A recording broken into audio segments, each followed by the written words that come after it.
Hello everyone, welcome to the classroom. Thank you for joining us as always. Today we'll be reviewing and discussing Season 1 of The Legend of Korra. Is this show any good? Or is it truly the sacrilegious pile of slop so many claim it is? Let's find out.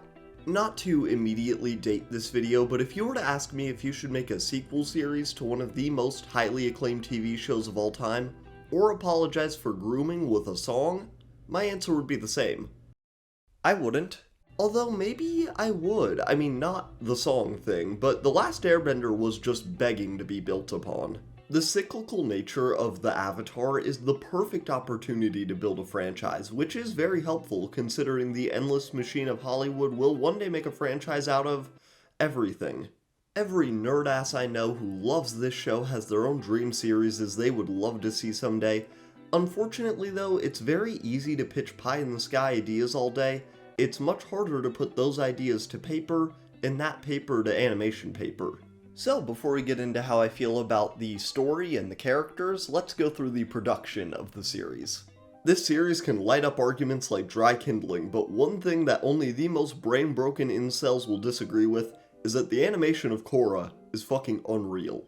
Korra is helmed by Studio Mir, a South Korean animation studio that was actually founded solely for Korra, very uncommon for a freshman studio.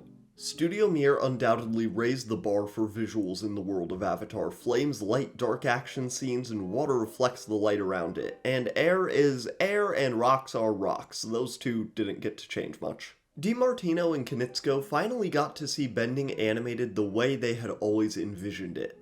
Avatar had gotten the basics down perfectly, making bending a believable martial art, but with Korra they got to make the elements come alive. Nickelodeon, of course, couldn't be happier about this. While they shut down the creators' pitch for a series of Avatar films, which later became the comics, they never wanted the original series to end. When you factor in syndication, a television series can be much more profitable for a studio than a series of films, and the reception of The Last Airbender film only pushed Nickelodeon to say no. But we were talking about Korra, right? Well, Nickelodeon couldn't be happier that the creators wanted to dive headfirst into the world of endless money they had created once again. Nickelodeon only had one hang-up though. Bitches. An unnamed executive at Nick said of the series, "Girls will watch shows about boys, but boys will not watch shows about girls." Well, when the test screenings began, the boys shocked the executives by saying that they didn't care if Korra was a boy or a girl. Now if only grown fucking men could do the same.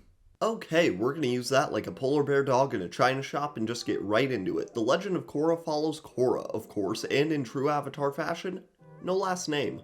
Korra is headed to Republic City to finish her Avatar training, a city described perfectly on the nose by the creators as, what if Manhattan had happened in Asia? When Korra arrives, she quickly meets a few friends and mentors who conveniently fill out the other elements, with Korra taking water. But mostly fire, honestly. But you know what else is fire? Political themes and overtones, baby. Let's fucking go. God, I love political themes in my media. Anyone who doesn't is a bitch. Korra arrives in Republic City right as the flames of revolution are being fanned by Amon, a radical anti-bending activist. Amon wishes to rid the world of bending, citing it as the reason for every and any issue there is. And naturally, this makes Korra the Avatar equivalent of when you're playing Big Buck Hunter after a Little League game, and one of those big-ass stags shows up and you gotta like pop, pop, pop, pop, pop, pop, pop, pop, before your chicken tenders come out. So after a long road full of fantastic metaphors and jokes through the production and basic plot, let's get into our characters. Let's just start with Korra, and we can cull the herd of any snowflakes with this flamethrower of a sentence. Korra is my favorite Avatar. From her very first line, I knew that this was the Avatar for me. While I always loved Aang's sweet and at many times passive nature, that just ain't me. While Aang is a great role model and amazingly written character in his own right, I just feel a much stronger connection to Korra and her struggles. Korra has an air of confidence and unwavering strength around her at all times, and sometimes it is real, like when she's in combat training or in the Probending ring. But when she's terrified to the point of seemingly daily panic attacks, she still keeps up this veil of a massive ego, and I think that that is something that a lot of fans of this show appreciate. Korra feels like a real example of a teenager with the powers of a god, and not in like a lame Zack Snyder way, but with a level of emotional confusion and turmoil that any teenager will understand. Now that we've covered how I feel about Korra, let's get into the rest of the characters. But before we do, will Shane be able to convince his fans to like the video if they like the video? And will they remember to leave a comment on their favorite part of The Legend of Korra Season 1? Now back to the video. The supporting cast, however, is the biggest difference between The Legend of and The Last Airbender, but we'll start off strong. Tenzin is a stroke of genius from the writing team. Aang's son being the grumpy hard-ass he could never grow into was a perfect opportunity for a mentor, and J.K. Simmons also delivers probably my favorite performance of the season. That was a 2,000-year-old historical treasure. What is wrong with you? Tenzin is at many times frustrated, exhausted, and even pissed. But there are other moments where his few words of sage wisdom are Korra's saving grace. The airbending is not only given a whole makeover of different styles, even with the few characters we see using it, but Tenzin's robes give the animators the opportunity to not only crunch until their families forget their faces, but also make some jaw-dropping action. Moving on, and besides Korra, Bolin is the only teenager here I like. Oh my god, I sound like Tenzin. While at first Bolin seems like he's gonna be just some fuckboy, he quickly becomes the backbone of the Fire Ferrets, but his pros are a lot easier to talk about when you bring up his brother. While Bolin is sweet, well-meaning, if not a little pushy, and an overall bright spot for the season, Mako is the opposite. A jerk who only sours over the course of the series and only drags down the characters around him. Bolin becomes a blubbering crybaby, Asami becomes an uninteresting side antagonist to Korra, and Korra herself is obviously manipulated and probably gaslit into liking lightning bolt brows.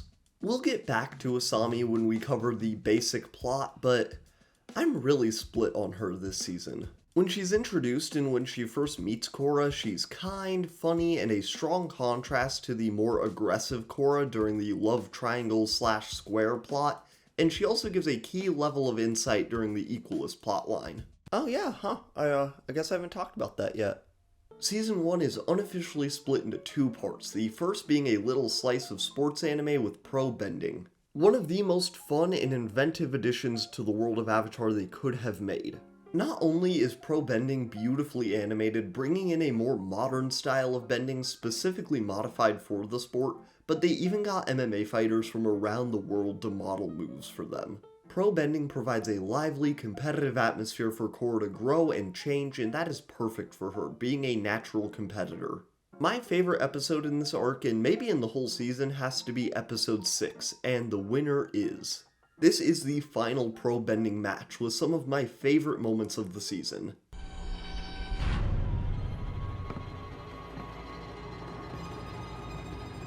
Come on, little girl. Give me your best shot.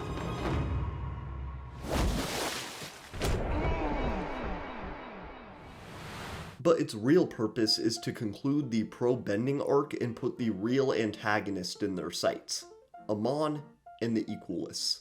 While this switch is very effective in raising the stakes and making these two disparate plots connect, it does kneecap the pacing and two of the characters pretty effectively. After the switch to Amon and the Equalists, Mako and Asami really only serve to stand in Korra's way and go, no, no, no. But Amon and Tarlok are a genuinely threatening duo, Amon representing revolutionary forces and Tarlok the increasingly fascist opposition to that revolution.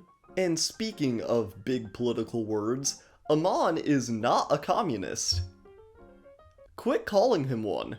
Each season of The Legend of Korra presumably covers a different political ideology through their antagonists, but to very different degrees. Future antagonists hit the nail a lot more on the head. Kuvira is an out-and-out fascist, but she's pretty, so we let it slide. Looks like the Avatar is a little off her game.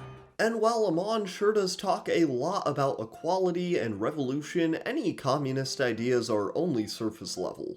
I don't even think that this is a bad thing. I like that Amon uses that Red Scare imagery and language to evoke the idea of a communist revolution, but I don't want to see Cora protecting the wealth of the bourgeoisie. I also find it especially funny when people call Amon a communist, because it would be like if Stalin's right-hand man was Henry fucking Ford. But what Amon and the Equalists do for the series is raise it to a more mature, adult, somber level. The season wraps up with some of my favorite moments of the series. Korra connecting with Aang for the first time is executed perfectly and always makes me shed a tear, and is only slightly worsened by the presence of Mako soon after. The Legend of Korra is not a perfect series, you don't have to look far to learn that, but I really do appreciate the hell out of it.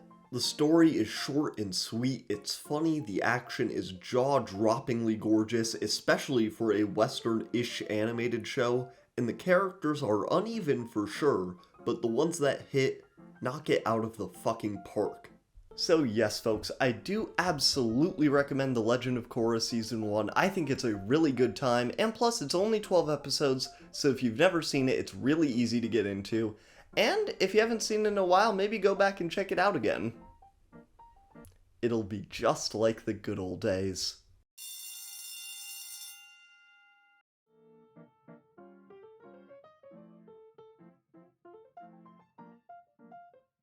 Hey everyone, thank you so much for watching that video. If you made it to this point, a special double thank you to you. Yeah, we're still kind of figuring out the lighting situation here. I'm guessing that this is still washing me out pretty bad, but curtain rods and curtains are friggin' expensive, dude. I want to get like a cute one for here, so, you know, just gotta wait a bit. What I have to show off from my collection this week, though, oh, actually, real quick, let me talk about the video a bit. I decided to take a week off last week, because this one was going to be a little longer, and I had some stuff going on last weekend, so, yeah, decided to wait a little bit on it, but, what I have to show off for my collection this week is Shiver. This is, one of the Junji Ito short story collections. It's very good. I actually got this, probably at least like a year ago, I would say, but I just finished it the other day because I like to really take my time with these. Usually I will read Ito's shorts between reading like other things like series. Right now the three like main series I'm really on are Soul Eater, Hellsing, and Haikyuu, so all very similar. But yeah, thank you all so much for watching the video. I will see you next week. Goodbye. Ugh. Ah, shoot. The recliner got stuck. Goodbye.